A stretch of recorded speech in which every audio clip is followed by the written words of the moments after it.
de vœux au palais de Koulouba. Le président de la transition a reçu ce matin les vœux des diplomates accrédités. Ils sont venus non seulement réitérer leur engagement à poursuivre leur partenariat avec le Mali, mais aussi et surtout souhaiter la paix et la stabilité. Ces partenaires du Mali se disent impressionnés par l'hospitalité des Maliens et appellent à un front commun pour la lutte contre le terrorisme. Ils ont fait part des progrès pour le retour à l'ordre constitutionnel qui reste une préoccupation majeure. Le président de la transition, en réponse, a rassuré pour la poursuite des objectifs et la consolidation des acquis. Sira Bachili pour les précisions. Des diplomates reconnaissants et fascinés par l'hospitalité légendaire des Maliens. Face au président de la transition, il l'exprime de vive voix et sans détour avec une note positive quant à la conduite du processus de transition et au dévouement de ce peuple pour sa souveraineté. Les partenaires du Mali souhaitent le voir stable et apaisé. Hospitalité légendaire qui est l'identité de peuple vivant de Mali.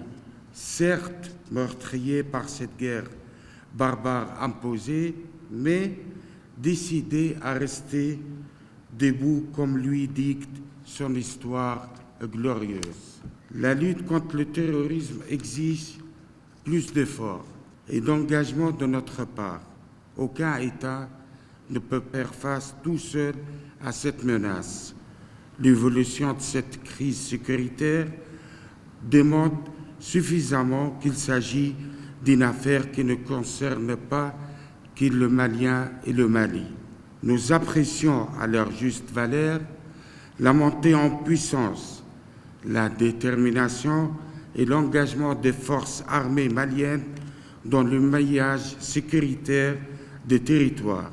Certes, la tâche est ardue, mais avec la vision, la volonté et la détermination dont vous faites preuve avec votre Premier ministre et l'ensemble des membres du gouvernement, nous demeurons confiants.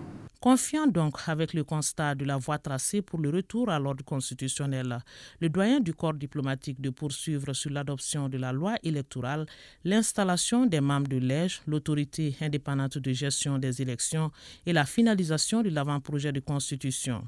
Le progrès étant dans la diversité des opinions, les diplomates appellent à la recherche des voies et moyens pour l'édifice d'un Mali nouveau, uni et réconcilié. En réponse, le président de la transition a renouvelé ses félicitations aux nouveaux ambassadeurs et représentants des organisations internationales avant de faire cas des défis multiples liés à la bonne marche de l'action publique. C'est avec beaucoup d'attention que j'ai écouté votre discours qui aborde les aspects importants de l'action publique au Mali, marqué par le saut de la refondation de l'État, du recouvrement progressif de la sécurité au progrès réalisé par le relèvement économique et social de notre pays, en passant par la mise en œuvre du processus de paix au Mali ainsi que les avancées politiques institutionnelles que vous avez si justement soulignées. Il reste évident que les défis auxquels les Maliens font face sont multiples et complexes.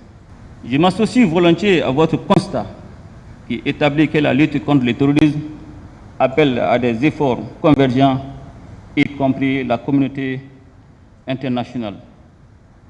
Dans cette action commune, le Mali demeure déterminé à honorer sa part, toute sa part de l'effort collectif afin de réduire la menace des attaques terroristes et obscurantistes. Les attentes des Maliens sont rappelées par le président de la transition, attentes partagées par les partenaires. Et le colonel Assimi Goïta l'apprécie dans le contexte d'un partenariat gagnant-gagnant. Nous nous inscrivons dans une dynamique cohérente d'appropriation nationale des initiatives engagées en mettant au centre de l'action publique le respect de la souveraineté du Mali, le respect des choix stratégiques et des choix des partenaires opérés par le Mali, la prise en compte des intérêts vitaux du peuple malien dans les décisions prises. Rien de plus, mais rien de moins. C'est bien cela que les Maliennes et les Maliens attendent de leur autorité. À ce jour, je me réjouis de plus en plus que nos partenaires internationaux et amis comprennent et adhèrent à cette exigence légitime. Consolidation des acquis et concrétisation des engagements. Le président de la transition rassure quant au retour à l'ordre constitutionnel. Le chef de l'État dit comprendre l'appel à l'unité qui est plus qu'une nécessité dans le contexte actuel du Mali. L'année 2023 sera celle de la consolidation des acquis politiques et institutionnels enregistrés durant la précédente.